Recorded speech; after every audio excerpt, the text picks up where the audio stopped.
अस्सलाम वालेकुम अजीज़ तालिब मौलवी हज़रात। क्या आप अव्वल ता पंजम जमात के सरकारी मौलम बनने के ख्वाहिशमंद हैं? D Ed T T paper one clear करके पी एच टी आर की तैयारी कर रहे हैं, जो चंद ही दिनों में हुकूमत Karnataka P H T R यानी अव्वल ता पंजम जमात के मौलमीन की भर्ती करने वाला है। तो इसी के पेश नज़र नवाज़िर उर्दू यूट्यूब चैनल आपकी खिदमत में यानी खुसूसन उर्दू मीडियम के तलबा के खिदमत में क्या है खिदमत करने के लिए तैयार है। तो उम्मीद है कि आप इनकी खिदमत से मुस्तफ़िज़ होकर अपनी मंजिल तक पहुंचने की कोशिश करें। तो इसलिए आप तमाम का नवाज़िर उर्दू यूट्यूब चैनल में इस्तकबाल है। तो आपको हम यहाँ पर बताते चलें कि पी एच टी आर 2015 में क्या है लास्ट बार कॉल हुआ था, यानी अव्वल था पंजम जमात के मौलम के नाम से। 2015 के बाद अब तक तो कॉल नहीं हुआ, आप बखूबी जानते हैं। तो अब उस सवाली पर्चे में कौन कौन से सवालात और किस किस हिस्से से आए थे उसके बारे में लास्ट वीडियो में भी देख चुके हैं। तो आप भी देखिएगा, आपके नज़र के सामने है। और इसमें आज हमारा ये दूसरा वीडियो है इस पी एच टी आर के मुताल्लिक। हम क्या है यहाँ पर आपको लैंग्वेज के बारे में बताने जा रहे हैं। इसके बारे में आज हम लैंग्वेज के बारे में बताएंगे, जो क्या है आपको 20 मार्क्स का है। हाँ, तो चलिए हम इसी पर बहस करेंगे, क्योंकि ज़्यादा वक्त ज़ाया किए बगैर हम सीधे सवाल की तरफ आएंगे। यह है पी एच टी आर का क्वेश्चन पेपर 2015 में पूछा गया, और ख़ास करके क्या है उर्दू ज़ुबान का, जो 20 मार्क्स का सवाल ही पूछा है उर्दू ज़ुबान का। तो चलिएगा, यहाँ पर पहला सवाल है हमारा। पहला सवाल क्या है देखिएगा। मजमून के तीन हिस्से हैं, मजमून के तीन अहम हिस्से हैं। पहला ऑप्शन है तमहीद नफ्स मजमून खातिमा, सानिया नफ्स मजमून खातिमा, तमहीद इंतहा नफ्स मजमून खातिमा, और चौथा ऑप्शन है नफ्स मजमून खातिमा प्लाट। तो यहाँ पर क्या है मजमून की अगर हम बात करें तो मजमून के तीन हिस्से क्या है अहम हिस्से। तो पहला ऑप्शन है वो है क्या है यहाँ पर, माफ कीजिएगा, तो यहाँ पर क्या है पहला ऑप्शन सही है, क्या है तमहीद नफ्स मजमून और खातिमा। याद रखिएगा। दूसरा सवाल है देखिएगा 42 क्वेश्चन। तंदुरुस्ती हजार नियामत है, इस जुमले में खत कशीदा लफ्ज यानी नेमत जो खत खींचा गया है नेमत पर, उस लफ्ज के माने क्या है, क्या पूछा गया है उस लफ्ज के माने पूछा गया है। तो माने के लिहाज से देखिएगा, इस लफ्ज के माने मेहरबानी नहीं होगी, खुशी भी नहीं होता, सौदा भी नहीं होता। नियामत का मतलब यहाँ पर मालो दौलत है। क्या है मालो दौलत। तो fourth one is the right answer. हाँ, अगला सवाल देखिएगा। सन्फ सुखन में मकबूल सन्फ कौन सी है? असनाफ सुखन में, माफ कीजिएगा, असनाफ सुखन में मकबूल सन्फ कौन सी है? तो असनाफ सुखन की अगर हम बात करें तो यहाँ पर असनाफ सुखन गज़ल आती है। असनाफ सुखन में खास कर क्या है मकबूल सन्फ क्या है गज़ल आती है। क्या आती है गज़ल। तो third one is the right answer. यानी आपको ये सवाली पर्चे को देखने से पता चलेगा कि हम किस तरह से आप पढ़ाई कर सकते हैं, यानी कैसे सवालात आ सकते हैं। खास करके याद रखिएगा, थोड़ा बहुत पैटर्न चेंज हो जाएगा, लेकिन सवालात तो उर्दू के तो ऐसे ही आएंगे, याद रखिएगा। हाँ, तो चलो अगला सवाल 44। ड्रामे का ताल्लुक है क्या है नुक़रत से है, पर्दे से है, स्टेज से है, या छोटे पर्दे से। तो ड्रामे का ताल्लुक याद कीजिएगा, ड्रामा करके दिखाया जाता है। तो इस लिहाज से क्या है कहाँ पर करना है उसको स्टेज चाहिए। तो इस लिहाज से क्या है fourth one is the right answer, माफ कीजिएगा third one is the right answer. क्या है तीसरा जवाब सही है, स्टेज पर, स्टेज से ड्रामे का ताल्लुक। हाँ, तो अगला सवाल आइए 45। वक्त की जमा अवकात, अवकात, वक्तिया और वक्त। तो सही जवाब क्या है अवकात आता है। क्या आता है अवकात। दूसरा ऑप्शन सही है। अगला सवाल देखिएगा 46। गज़ल के सबसे अच्छे शेर को क्या कहते हैं? देखिएगा गज़ल के मतलब अगर हम मुतालिया करें तो यहाँ पर देखिएगा गज़ल के मतलब भी पूछा गया है यहाँ पर असनाफ सुखन में। तो इसलिए से यहाँ पर गज़ल के मतलब खास करके पूछा गया है। गज़ल के यहाँ पर इसमें ये तमाम हिस्से गज़ल से ताल्लुक़ रखते हैं कुछ ना कुछ। तो पहला ऑप्शन है मतला। मतला क्या है गज़ल का पहला शेर होता है जिसमें हम रदीफ और हम काफिया होते हैं, उसे मतला कहते हैं। और दूसरा क्या है मक्ता। मक्ता गज़ल का आखिरी शेर है जिसमें शायर अपना तखल्लुस इस्तेमाल करता है, इसको मक्ता कहते हैं। और मिसरा शेर का आधा हिस्सा, शेर का आधा हिस्सा क्या है, मिसरा कहलाता है। और बैतुल गजल क्या है, अच्छे शेर को कहते हैं, गजल के अच्छे शेर को बैतुल गजल कहते हैं। क्या कहते हैं, बैतुल गजल। इस लिहाज से चौथा ऑप्शन सही है यहाँ पर। हाँ, अगला सवाल देखिएगा 47 सवाल। उर्दू लफ्ज माखूज है, उर्दू लफ्ज क्या है, कहाँ से अख्ज किया गया है, ये सवाल पूछा गया है। तो उर्दू लफ्ज क्या है, हाँ, उर्दू लफ्ज तुर्की जबान से लिया गया है। कहाँ है, तुर्की, क्योंकि उर्दू के मतलब क्या है, तुर्की में लश्कर या फौज के, तो लश्करी जबान कहा जाता है उर्दू को। तो वो क्या है, लश्करी तुर्की से आया है, तो इस लिहाज से क्या है, वो उर्दू तुर्की जबान से अखज किया गया है। हाँ, अगला सवाल देखिएगा, जील अल्फाज से मोहन्नस की निशानदेही कीजिएगा। मोहन्नस यहाँ पर देखिएगा, मालिक है, मालिक मुज़क्कर है, मालिक हमारा मालिक बहुत अच्छा है, यानी ऐसे अल्फाज को हम क्या है, जुमले में इस्तेमाल करके उसके जवाब को की तलाश करना है। तो मुल्क, मुल्क हमारा बड़ा है, तो ये भी नहीं हो सकता, मोहनस नहीं है। मलक, मलक का मतलब है फरिश्ता, क्या है, फरिश्ता, मलक का मतलब, हाँ,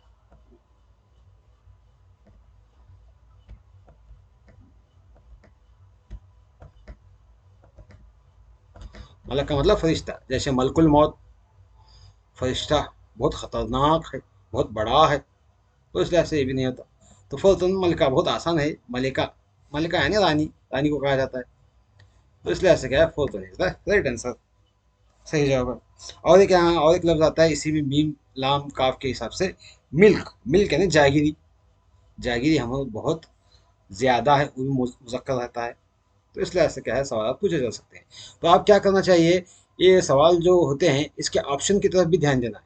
तो ऑप्शन जो घुमा फिरा के ऑप्शन जो पूछते हैं, तो घुमा फिरा के जो गलत ऑप्शन है उसके मुताबिक तहकीक करके उसके मालूमात भी हासिल करना चाहिए, ताकि आपको आने वाले इम्तिहान में आसानी हो सके। हाँ, अगला सवाल देखिएगा, अल्लामा इकबाल के पहले मजमूए कलाम का नाम क्या है। देखिएगा ये चारों भी अल्लामा इकबाल ही के मजमूए कलाम है, बांग दराज, बाल जदल, ज़र्ब कलीम और अलमगान हिजाज। तो ये चारों कलाम क्या है, अल्लामा इकबाल ही के हैं। तो इसमें यहाँ पर अगर इनकी साल के मुताबिक जाने, तो बांग दरा ये क्या है, 1924 में शाया किया गया, और बाल जब्राइल 1935 में, और ज़र्ब कलीम 1936 में, और अलमगान हिजाज ये 1938 में शाया किया गया। तो इस लिहाज से क्या है, इसका पहला जवाब, पहला ऑप्शन सही है, बांगे दरा ये क्या है, पहला मजमुआ कलाम है। बाल जिब्राइल दूसरा है, ज़र्ब कलीम तीसरा है, और अलमगान हिजाज ये चौथा है।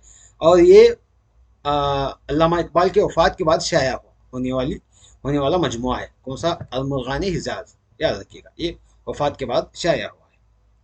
हाँ, तो अगला सवाल देखिएगा, मौलाना अबुल कलाम आज़ाद के जन्मदिन पर मनाया जाता है। ये देखो कितना आसान सवाल है, यौम आज़ादी, यौम जमहूरिया, यौम असातिज़ा, यौम तालीम। तो यहाँ पर दो तो हमारे न के बराबर थे, यौम आज़ादी आज़ादी के दिन के लिए, और यौम जमहूरिया जमहूरी दिन के लिए, हाँ, जिस साल हमारा जमहूरी बना। तो उस लिहाज से यौम असातिज़ा और यौम तालीम पर कुछ कंफ्यूज होता है, लेकिन सही जवाब आप आसानी से दे सकते हैं। तो यौम तालीम क्या के को मौलाना आज़ाद के जन्मदिन पर मनाया जाता है। तो इसलिए से असातिज़ा का दिन कब क्या हो, किसकी याद में मनाया जाता है।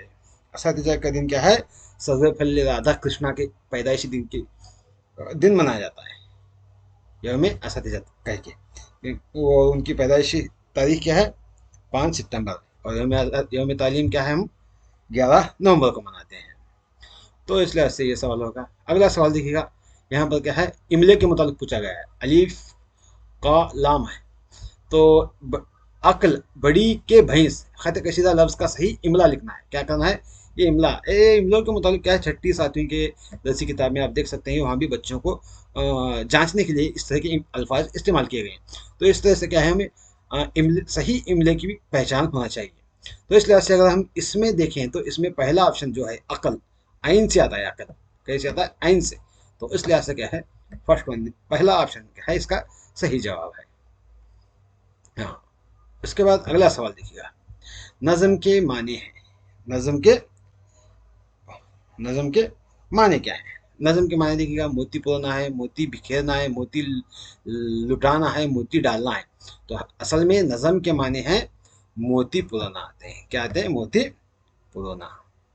हाँ, उसके बाद अगला सवाल है पानीपत मुकाम पैदाइश है। पानीपत मुकाम पर क्या सर सैयद अहमद खान पैदा हुए थे, या अल्लामा इकबाल पैदा हुए थे, या अल्ताफ हुसैन हाली पैदा हुए थे, या मिर्ज़ा गालिब? तो अब हम इन चारों के मुताल्लिक जाने तो सर सैयद अहमद खान की पैदाइश क्या है? दहली में हुई थी। कहाँ हुई थी? दहली में।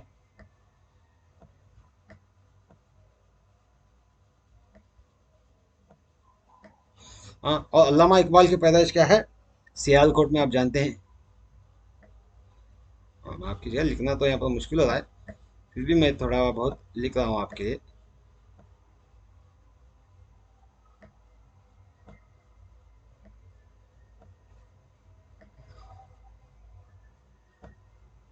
हाँ, अल्लामा इकबाल सियालकोट में। और मिर्ज़ा गालिब क्या है की पैदाइश क्या है? मिर्ज़ा गालिब की पैदाइश आगरा में हुई थी। कहाँ हुई थी? आगरा।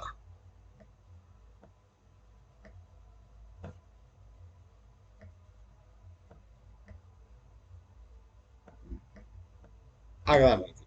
तो इस लिहाज से अल्ताफ हुसैन अली क्या है की पैदाइश पानीपत मुकाम पर हुई थी, जो आप फिलहाल क्या है पाकिस्तान में आता है। सियालकोट भी पाकिस्तान में आता है। तो उस वक्त क्या है, जो अंग्रेज़ों के ज़ेर इंतज़ामिया में था उस वक्त। तो बहरहाल क्या है, अल्ताफ हुसैन अली पानीपत में पैदा हुए थे। बखिया तो आप जानते हैं, आपके स्क्रीन पर मौजूद है। तो उसके बाद अगला सवाल देखिएगा, पेरी के बरक्स जवानी की इबादत कबूल होती है। इस जुमले में मुस्तअल जिद देखिएगा, मुस्तअल जिद यहाँ पर पेरी इबादत दिया गया है, जवानी इबादत दिया गया है, पेरी जवानी दिया गया है, जवानी कबूल दिया गया है। तो याद रखिएगा, जवानी कबूल तो नहीं, पेरी इबादत भी नहीं, पेरी जवानी इबादत भी नहीं। तो यहाँ पर याद रखिए, पेरी का मतलब आपको थोड़ा कंफ्यूज होगा। पेरी का मतलब है बुढ़ापा। तो बुढ़ापा और जवानी मुनासिब जिद है। क्या है? मुनासिब जिद। इस तरह से अल्फा एक शेर देकर क्या है, या एक मिसरा देकर इस तरह के अज़दाद भी पूछते हैं। तो आप जब भी नज़म का मुतालिया करते हैं उस वक्त ऐसे अल्फाजों का थोड़ा ध्यान दीजिएगा। तो इस तरह से क्या है, यहाँ पर तीसरा ऑप्शन सही है, पीरी यानी बुढ़ापा। बुढ़ापा और जवानी क्या है, ये अजदाद है। तो इस लिहाज से third option is the right answer. सही जवाब क्या है? तीसरा ऑप्शन है। हाँ, अगला सवाल देखिएगा कुछ कैसा है। मुगल बादशाह की तरफ से मिर्जा गालिब को कौन सा खिताब नहीं दिया गया, नहीं मिला? देखिएगा, यहाँ पर चार खिताबात दिए गए हैं। तो चार खिताबात में से कौन सा खिताब नहीं मिला मिर्जा गालिब को मुगल बादशाह की जानिब से, ये पूछते हैं। तो यहाँ पर देखिएगा, तीन आप चारों ऑप्शन है। चारों ऑप्शनों में क्या है? दबीरुल मुल्क, नजमुद्दौला और निज़ाम जंग, ये तीनों भी खिताबात हैं। और ये तीसरा दूसरा जो ऑप्शन है, क्या? दाह शाह दरबार शाह, शाह दरबार शाह क्या है, ये खिताब नहीं है। तो इसलिए क्या है, ये खिताब मिर्ज़ा गालिब को नहीं दिया गया। क्या है? मिर्ज़ा गालिब को नहीं दिया गया। तो ये तीनों खिताबात में खास करके दबीरुल मुल्क और नजमुद्दौला, ये दोनों क्या है, मुगल शहनशाह के बहादुर शाह जफर नामी बादशाह ने क्या है इस इनको मिर्ज़ा गालिब को दी थी ये खिताबें। उसके बाद अगला सवाल देखिएगा, आग बगोला होना एक मुहावरा है। क्या है ये मुहावरा है? इसका इस्तेमाल क्या होता है? खुशी के इजहार के लिए होता है। इसका इस्तेमाल किया जाता है, कहाँ पर किया जाता है? खुशी के इजहार के लिए, या गम गुस्से के इजहार के लिए, या ताज्जुब के इजहार के लिए, या गम के इजहार के लिए। आग बगोला होना, तो ये क्या है? गम के लिए नहीं, गुस्से के लिए आग बगोला होना के गुस्से के लिए किया जाता है। तो सेकेंड वन, दूसरा ऑप्शन सही जवाब है।